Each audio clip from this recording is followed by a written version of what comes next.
बिस्मिल्लाहिर्रहमानिर्रहीम। अस्सलाम वालेकुम नाज़रीन, आप यूट्यूब चैनल देख रहे हैं। मैं इमरान खान हूँ। नाज़रीन, इमरान खान साहब के जो वकील हैं सलमान सफदर साहब, बैरिस्टर सलमान सफदर, मैं इन्हें अच्छी तरह जानता हूँ। ये बड़े काबिल वकील हैं। इन्होंने सैकड़ों मुकदमात इमरान खान साहब के लड़े हैं और अब इन्होंने एक बहुत बड़ा दावा किया है। दावा उनका ये है कि इमरान खान साहब की अब रिहाई हो जाएगी कानून के मुताबिक। यानी अगर कानून के मुताबिक चलें तो इमरान खान साहब की रिहाई बिल्कुल मैच्योर हो चुकी है। जनवरी से दोनों मियाँ बीवी ने, इमरान खान साहब ने और बुशरा बीबी ने, अपनी ज़मानत हासिल करने के लिए दरख्वास्त दी हुई है और 8-9 माह के बाद अलकादर की हेयरिंग होने जा रही है कल के दिन इस्लामाबाद हाई कोर्ट में। और दोनों की ज़मानत जो है वो कंफर्म है। यानी अगर कोई रुकावट अदालत की जानिब से ना डाली गई तो दोनों को ज़मानत मिल जाएगी और उनकी रिहाई मैच्योर हो जाएगी। यानी असूलन और कानूनी तरीके से इमरान खान साहब को कल रात तक जेल से बाहर आ जाना चाहिए। ये तो बात है वो जो सलमान सफदर साहब कह रहे हैं, या बाकी कानून को जानने वाले लोग या कानूनदान या वकला वो यही बात करते हैं कि इसी तरह ज़मानत हो जाती है। फिर दूसरा, एक खातून की ज़मानत को 10 माह तक रोके रखना, ये भी एक नेक्स्ट लेवल की नाइंसाफ़ी है जिसकी कोई और मिसाल नहीं है, जो बुशरा बीबी के साथ किया गया। फिर देखें ना, इसमें आप एक दो चीज़ों पे और गौर करें। अच्छा, क्या इमरान खान छूटेंगे या नहीं छूटेंगे, मैं आपको भी बताता हूँ। यहाँ पे इमरान खान साहब से कानूनी इंतकाम लिया जा रहा है। तोशाखाना केस में पैटर्न इन चीफ जनाब इमरान खान साहब को एक ही हकायक पर मुकदमा में तीसरी बार ट्रायल किया जा रहा है। यानी मुकदमा एक ही नौयत का है, अब तीसरी मरतबा इमरान खान साहब को उस पर ट्रायल किया जा रहा है। तोशाखाना में फ़र्ज़ करें कि एक वज़ीर आज़म है, वो 200 चीज़ें ले गया। वैसे इतनी चीज़ें तो नहीं ले जाते, लेकिन 200-300 चीज़ें भी ले जाते हैं। शरीफ ख़ानदान जितना सामान तोशाखाना से ले गया, अगर हर चीज़ पे एक एक मुकदमा बनाया जाए तो अगले 200 साल उनके ऊपर मुकदमा जो है वो चलते रहेंगे। ये जो काकड़ साहब आए थे निगरान वज़ीर आज़म, ये जो सामान ले गए, अगर इसी तरह एक एक करके मुकदमा बनाया जाए तो ये भी इनकी बाकी ज़िंदगी और इनकी नस्लें यही मुकदमे ही लड़ते रहेंगी। इमरान खान साहब पे एक ही मुकदमे को 3 दफ़ा चलाया गया। यानी पहली मरतबा एक जज हमायूं दिलावर साहब ने 3 साल की सज़ा सुनाई इसी मुकदमे में। फिर ज़रा इसको ट्विस्ट करके दोबारा लाया गया और फिर जज जो है बशीर साहब, उन्होंने 14 साल की सज़ा सुना दी इसी मुकदमे में। और अब तीसरी मरतबा एक और जज के साथ यही मुकदमा ला के फिर अडियाला जेल में ट्रायल किया जा रहा है। तो इमरान खान पाकिस्तान की वाहिद शख्सियत है, दुनिया का आप समझ लें, जिसको एक ही मामले में तीसरी मरतबा ट्रायल किया जा रहा है। एक ही नौयत का, एक ही चीज़ का, एक ही मुकदमा है और तीसरी मरतबा वो ट्रायल हो रहे हैं। इमरान खान साहब के वकील ने एक और बड़ी अजीब बात बताई। उन्होंने कहा जी 2 टोटल गवाह हैं जो इमरान खान साहब के खिलाफ आते हैं, जो काबिल ज़िक्र है, बाकी तो सारे झूठे ही साबित हो गए हैं। एक इनामुल्ला शाह, ये इमरान खान साहब के साथ ही होता था। एक सुहेब अब्बासी। अच्छा, ये जब भी आते हैं ना अदालत में तो इनसे कोई सवाल किया जाता है तो कहते हैं जी आज हमें सिर्फ इस तोहफे की हद तक याद हैं चीज़ें, पिछली हम भूल गए। इंसानी याददाश्त है ना, अब ये किसी इदारे की तरह तो काम करते नहीं, आम लोग हैं। तो ये ऐसे गवाह हैं जिनको जो चीज़ें याद दिला के भेजी जाती हैं कि प्रोसिक्यूशन आपसे ये पूछेगी, आपने ये जवाब दे देना है, जज आपसे ये पूछेगा, आपने ये जवाब दे देना है। इस तोहफे से मुताल्लिक आपसे जो भी बातें होंगी वो अपने आप को याद दिला दी हैं।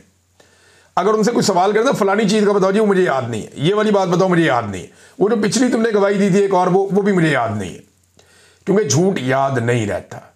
लिहाजा इन्हें एक ही तोहफे के ऊपर तैयारी करवा के भेजा जाता है और ये आगे बता दें जी इस तोहफे की हद तक हमें सिर्फ मालूमात है। अब अंदाज़ा करें गवाह भी इनके पास कैसे कमज़ोर हैं। जजों को तो ऐसे गवाहों को नॉर्मली जज उठा के अंदर कर देते होते हैं झूठी गवाही में और गुमराह करने में अदालत को। इस जुर्म के अंदर भी ये बंदे अंदर हो जाते हैं, लेकिन यहाँ पे जनाब काम चल रहा है क्योंकि एस्टेब्लिशमेंट इसके पीछे खड़ी है। अच्छा, अब ये वकला को लगता है कि बहुत बड़ा दावा है कि इमरान खान साहब रिहा हो जाएंगे कल के दिन में, लेकिन क्या हो जाएंगे? तो मेरी दानिश में ऐसा नहीं होगा। इमरान खान साहब की रिहाई ऐसे नहीं होगी।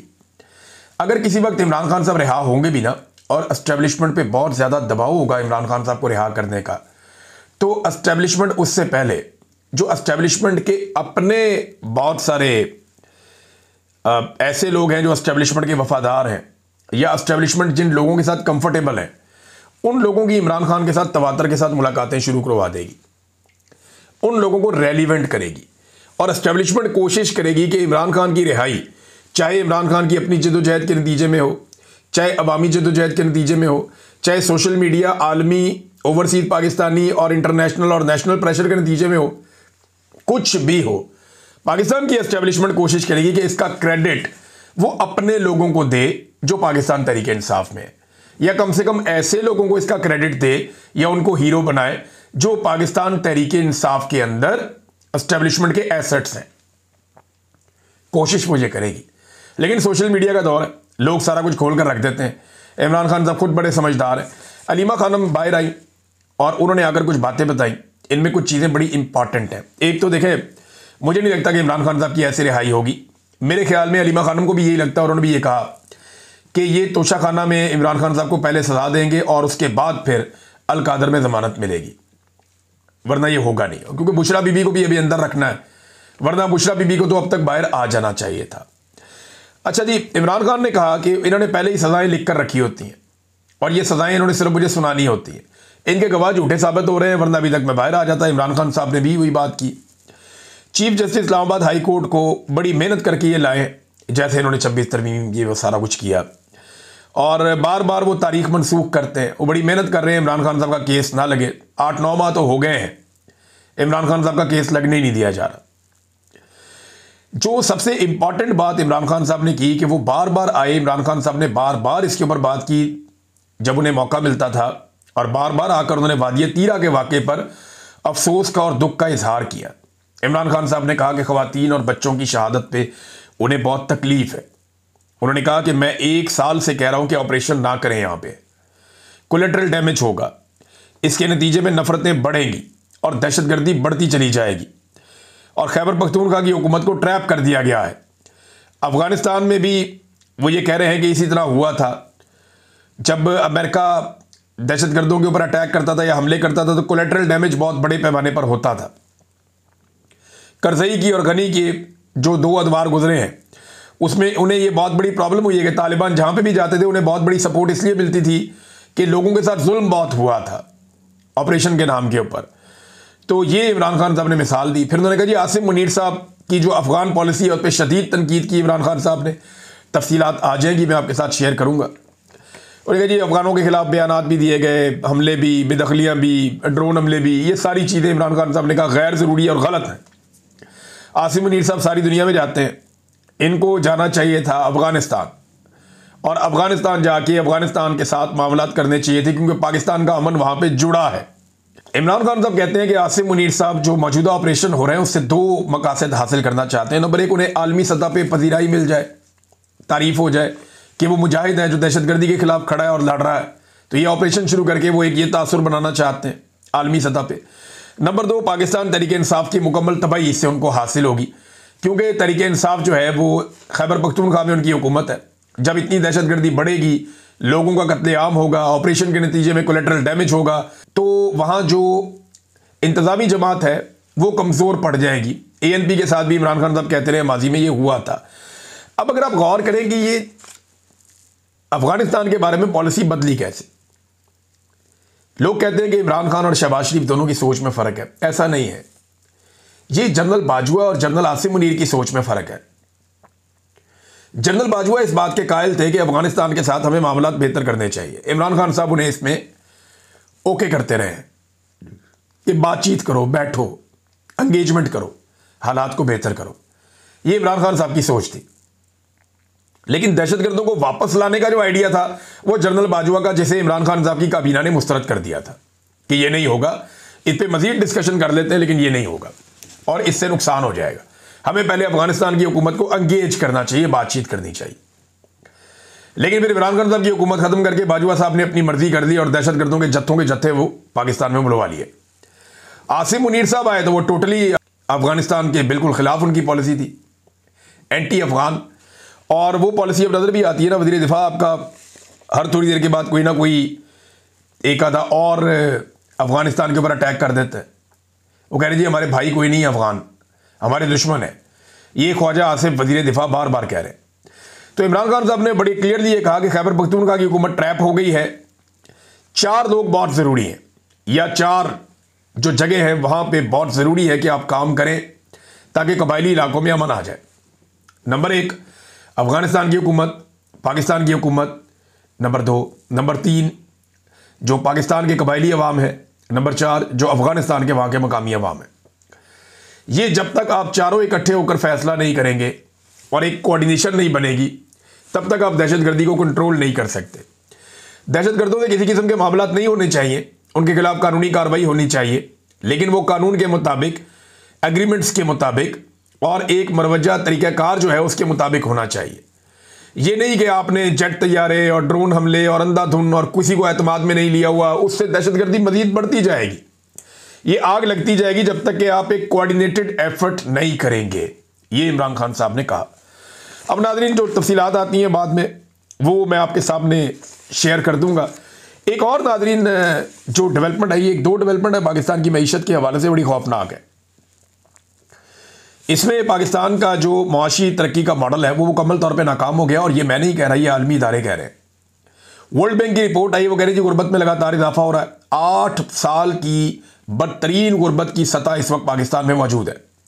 यानी इमरान खान साहब के पूरे दौरे हुकूमत में पाकिस्तान में गुर्बत इतनी ज़्यादा नहीं थी जितनी अब है। कोरोना वायरस के दौरान भी पाकिस्तान के हालात इतने बुरे नहीं थे जितने अब हैं। और ये जो माशी तरक्की का मॉडल तबाह हो गया, ये क्या है, इसको ज़रा आप समझिए। इन्होंने जो माशी तरक्की का मॉडल बनाया ना, मौजूदा हुक्मरानों ने, वो अवाम को नचोड़ने का बनाया और अवाम की जेबों पे बोझ डालने का बनाया।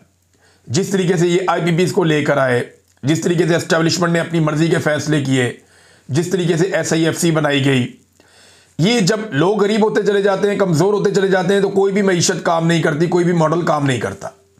तो अब ये मॉडल एक्सपोज हो गया है जो शरीफ खानदान ने, जरदारी खानदान ने या पाकिस्तान की एस्टेब्लिशमेंट ने मिलकर बनाया था।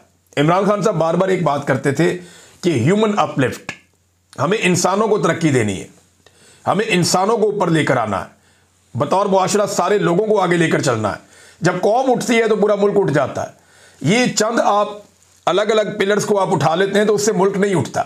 ये इमरान खान साहब बार बार कहते थे। जुल्फी बुखारी साहब ने इसको बड़ा अच्छा एक्सप्लेन किया है। वो कहते हैं जी, Pakistan hybrid growth model is collapsing. ये जो हाइब्रिड मॉडल है, दोगला निज़ाम पाकिस्तान में कोलैप्स हो रहा है। जो गुर्बत है वो नेशनल लेवल पे, जो हमारा एक ज़रा लोअर लेवल हमने रखा हुआ है 25% है पाकिस्तान में, और इंटरनेशनल लेवल पे 45% पाकिस्तानी गुर्बत की लकीर से नीचे है। हमारी 37% यूथ जो है ना तो काम करती है ना तालीम हासिल करती है। बच्चे स्कूलों में जा नहीं पा रहे, माँ बाप उन्हें पढ़ा नहीं पा रहे, और बच्चों की एक बहुत बड़ी तादाद, यानी पाकिस्तान में लगभग आधे बच्चे जो हैं वो इस वक्त ग़िज़ाई किल्लत का शिकार है। वो अंडर ग्रोथ है, यानी वो पूरी तरह से ग्रो नहीं हो पा रहे। GDP पर कैपिटा ग्रोथ जो है वो 2% है। साउथ एशिया पूरे के अंदर जितनी है उससे आधी है हमारी, यानी इंडिया, अफगानिस्तान, ईरान, बांग्लादेश सारे हमसे आगे, हम सबसे पीछे हैं। ये जो ग्रोथ है हमारी GDP की, उसमें हम पीछे रह गए हैं। और एक्सपोर्ट्स जो है वो बांग्लादेश की $55 अरब है और पाकिस्तान की जो है वो $30 अरब है। ये भी एक बड़ी खौफनाक चीज़ है। तो एक विशियस साइकिल चल रहा है लो ग्रोथ का पाकिस्तान में, बढ़ती हुई महंगाई का पाकिस्तान में, बढ़ती हुई गुर्बत का और कर्ज़ों का। और कर्ज़े पाकिस्तान किस तरह ले रहा है, ज़रा ये एक खबर मैं आपके सामने रखूँगा, आप ये देखें, आपको पता चलेगा कि पाकिस्तानियों को कैसे धोखा दिया जा रहा है और कैसे पाकिस्तानियों को ट्रैप किया जा रहा है। मौजूदा हुकूमत ने बैंकों से बहुत बड़े पैमाने पर कर्ज़े लेने का फैसला किया।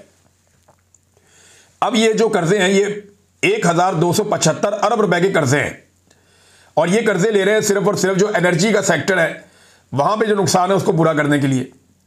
अब ये पैसे वापस कौन करेगा? ये पाकिस्तान की तारीख में पहली मरतबा होने जा रहा है। ज़रा गौर से सुनिएगा, पाकिस्तान की हुकूमत पाकिस्तान के साथ करने क्या जा रही है। नॉर्मली क्या होता है, हुकूमत कर्जा लेती है, हुकूमत वापस करती है आवाम से टैक्स लेकर। वो मैनेज करते हैं कि यहां से ये टैक्सेस आएंगे, हम ये कर्जा वापस कर देंगे। लेकिन इन्होंने आवाम को ही गिरवी रख दिया है। वो कैसे, ये देखिए, 1275 अरब रुपए का कर्ज लिया जाएगा निजी बैंकों से, 18 बैंकों से ये कर्जा लिया जाएगा। उनके साथ जो मुआहदा है वो आज के दिन में हो गया, और बैंकों को जो कर्जे की वापसी है वो 24 महीनों के अंदर, 24 छमाही एक साथ में की जाएगी। 24 छमाही एक साथ के अंदर, यानी 2 साल को आप 3 से तरफ दे दें तो 6 साल में ये कर्जा वापस हो जाएगा। लेकिन इसके साथ इसका बहुत बड़ा सूद भी वापस होगा। तो ये कर्जा वापस कौन करेगा? ये है असल बड़ी खबर, कि जो आपको बिजली का बिल आता है ना, उसके अंदर अब एक स्पेशल सरचार्ज लग कर आएगा। ये जो कर्जा हुकूमत अपने अल्ले तल्लों के लिए ले रही है, ये जो कर्जा हुकूमत ले रही है अपने खर्चों के लिए, ये जो कर्जा हुकूमत ले रही है वजीर आजम हाउस ऐवान सदर का अखराजात बढ़ाने के लिए, ये जो कर्जा ले रही है हुकूमत बैरूनी दौरों के लिए और अपना इंजॉय करने के लिए, ये कर्जा वापस आपको हुकूमत ने नहीं करना। ये आपके बिल के अंदर, बिजली के बिल के अंदर अगले 6 साल तक आपको सरचार्ज लगकर आएगा और बिजली सार्फिन से सरचार्ज के जरिए ये वसूली की जाएगी और इस तरह ये अदायगी होगी। अच्छा जी, अब ये पहले ही जो पाकिस्तानी है वो लगभग 3.25 रुपए से 3.5 रुपए तक ये सरचार्ज की मर्द में अदा कर रहे हैं। अब ये वाला पैसा भी आप शामिल कर लें कि ये इजाफी सरचार्ज आपको यूनिट के हिसाब से अदा करना पड़ेगा। यानी आप अगर 3.25 रुपए यूनिट पहले ही आप सरचार्ज दे रहे हैं तो अब आपको मजीद पैसा सरचार्ज की मद में आपको देना पड़ेगा और आपके बिल के अंदर लगकर आएगा और आप कुछ भी नहीं कर सकेंगे। ये आपकी हुकूमत इस वक्त पाकिस्तान के साथ खेल रही है। कोई अदालत इसका रास्ता नहीं रोकेगी। आप जाए, जाके चैलेंज है मेरा, किसी भी अदालत में आप चैलेंज कर दें। लाहौर हाई कोर्ट में करेंगे तो आलिया नीलम बैठी हुई है, इस्लामाबाद में करेंगे तो वहां पे जनाब एक और डोगर साहब बैठे हुए हैं, सुप्रीम कोर्ट में करेंगे तो या अफरीदी साहब बैठे हुए हैं, सिंध हाई कोर्ट का तो अल्लाह हाफिज है। अब आप क्या करेंगे? एक ही तरीका है, जैसे आज़ाद कश्मीर के लोगों ने अपना बिजली का हक वापस लिया और उन्होंने बिजली अपनी सस्ती करवाई जो उनकी बनती थी, तो इस तरह आपको अपना हक लेना पड़ेगा अगर आप ले सकते हैं तो। नाज़रीन, असद कैसर साहब ने जो है वो पूरा बेनकाब किया मौजूदा एस्टेब्लिशमेंट को और उन्होंने बताया कि कितना मकरूह खेल एक सूबे के साथ खेला जा रहा है और सियासी इंतकाम का निशाना बनाया जा रहा है, ना सिर्फ खैबर पख्तूनख्वा को बल्कि बलूचिस्तान को भी। उन्होंने कहा जी आपने पूरे सूबे को तबाह करके रख दिया है। आपने खैबर पख्तूनख्वा जो 40 साल से जंग में है, इसकी मईशत जो थोड़ी बहुत अफगानिस्तान के साथ थी उसे भी बंद कर दिया है। सूबे में Kalashnikov culture, smuggling, Afghan war का नतीजा है। आपने फाटा मर्जर के बाद वादा किया था और वादे के बावजूद NFC अवार्ड या हाइड्रल प्रॉफिट के पैसे आप सूबे को नहीं दे रहे। ये ज्यादतियां खैबर पख्तूनख्वा के साथ की जा रही हैं। एक तो खैबर पख्तूनख्वा को मारा जा रहा है, दूसरा खैबर पख्तूनख्वा के जो वाजिबात हैं वो अदा नहीं किए जा रहे ताकि कहीं ये लोग तरक्की ना कर लें। तो डेलिबरेटली एक मॉडल के तहत खैबर पख्तूनख्वा में पाकिस्तान तहरीक-ए-इंसाफ की जो मौजूदा हुकूमत है उसको, उसकी मकबूलियत को ख़त्म करने की कोशिश की जा रही है। लोगों को इमरान खान के खिलाफ करने की कोशिश की जा रही है, लेकिन अब तक के तो सारे जो तरीक़ेकार हैं वो नाकाम हुए। ये सोशल मीडिया का दौर है, इतने आराम से तो ये होगा नहीं। नाज़रीन, सुहेल वड़ाई साहब की एक तकलीफ़, एक उनका तहरीर मुझे बड़ी तकलीफ़ हुई वो पढ़ के। उन्होंने एक तहरीर लिखी जिसमें उन्होंने गिलों और शिकवों का इजहार किया कि लंदन वाले प्रोग्राम में मुझे पहले दावत दी गई और फिर मुझे बाद में कहा गया आप ना आएँ। तो इस पे उन्होंने बड़ी मजम्मत की, बड़ी तकलीफ़ का उन्होंने इजहार किया। उनके दिल में बड़ा दर्द है इस बात का कि उन्हें एक तकरीब में बुलाकर और बाद में मना कर दिया गया। ये इतना बड़ा जुल्म है, इतना बड़ा जबर है कि तारीख़ में इसकी कोई मिसाल नहीं मिलती। सुहेल वड़ाई साहब को सिर्फ मैं याद दिलाऊं कि हमें जबरी तौर पे लापता किया गया, हमारे अकाउंट सील कर दिए गए। मेरे तो 3 साल पहले से सील है। नौकरियां सब सहाफ़ियों से, बहुत सारों से छीन ली गई। एहराम की हालतों में हमें एयरपोर्टों से उठाकर लेकर चले गए। हमारे कारोबार बंद कर दिए, हर चीज़ की तबाह बर्बादी कर दी गई, घरों को आग तक लगा दी गई। इतनी तबाही फेरने के बावजूद सुहेल वड़ाई साहब के कलम ने जुम्बिश नहीं की। लेकिन जैसे ही सुहेल वड़ाई साहब को एक तकरीब में बुलाकर बाद में कहा गया कि आप मत आइएगा, तो सुहेल वड़ाई साहब ने इसके ऊपर एक नोहा लिख दिया।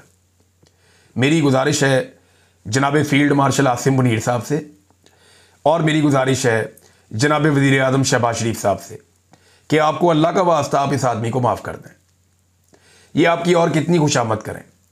सुहेल वड़ाई साहब दिन रात आपकी खुशामद कर रहे हैं। मैं आपको यकीन दिलाता हूँ ये हमारी साइड पे नहीं है। मैं आपको यकीन दिलाता हूँ कि सुहेल वड़ाई साहब बिल्कुल हमारी साइड पे नहीं है। वो रूल ऑफ लॉ के लिए, आज़ादी इज़हार राय के लिए बिल्कुल कुछ नहीं कर रहे।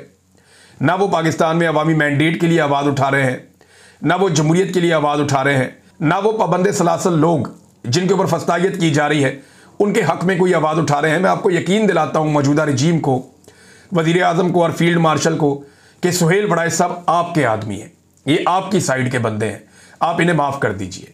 मैं आपको ये भी यकीन दिलाता हूँ कि आज के बाद जो गलती इनसे हुई ये आइंदा नहीं करेंगे, क्योंकि मैं अच्छी तरह जानता हूँ कि सुहेल वड़ाई साहब का गुजारा नहीं होगा जब तक कि वो पावर कॉरिडोर्स में नहीं फिरते रहेंगे, जब तक कि उन्हें वो सारी सहूलतें जो पहले से मैसर हैं वो उन्हें मैसर नहीं रहेंगी और वो प्रोटोकॉल जो उनको पहले आपने अनायत किया हुआ था जब तक कि वो प्रोटोकॉल वापस आप उन्हें अनायत नहीं करेंगे तब तक सुहेल बड़ाई साहब तकलीफ में मुब्तला रहेंगे। तो हमारे इस दोस्त की तकलीफ को कम कीजिए। आपकी बड़ी मेहरबानी आर्मी चीफ और वज़ीर आज़म, आप दोनों से गुजारिश है कि सुहेल बड़ाई साहब का जो आपने छोटी मोटी सज़ा देने का आपने ये सिलसिला शुरू किया है वो प्लीज़ आप ख़त्म कर दें, प्लीज़ आप ख़त्म कर दें। आप इन्हें वो ना बनाएं जो वो नहीं है। नाज़रीन, फलक जावेद साहिबा का पता चल गया है और मेरी मियां अली इशफाक साहब से बात हुई। उन्होंने एक पटिशन की थी इस्लामाबाद हाई कोर्ट में, लेकिन फिर उनकी गिरफ्तारी दायर कर दी गई है। पकड़ा तो उन्हें गया इस्लामाबाद से, अब पुलिस बहाने बना रही है जी हमने इचरे से पकड़ा है, लाहौर से। तो ये तो गलत है, झूठ है। रिटन रोड थाना में उनकी गिरफ्तारी दायर की गई है। गालिबन जो एक केस किया हुआ था इंफॉर्मेशन मिनिस्टर ने सूबाई, उस केस के अंदर इनको जो है पेश किया जाएगा अदालत में।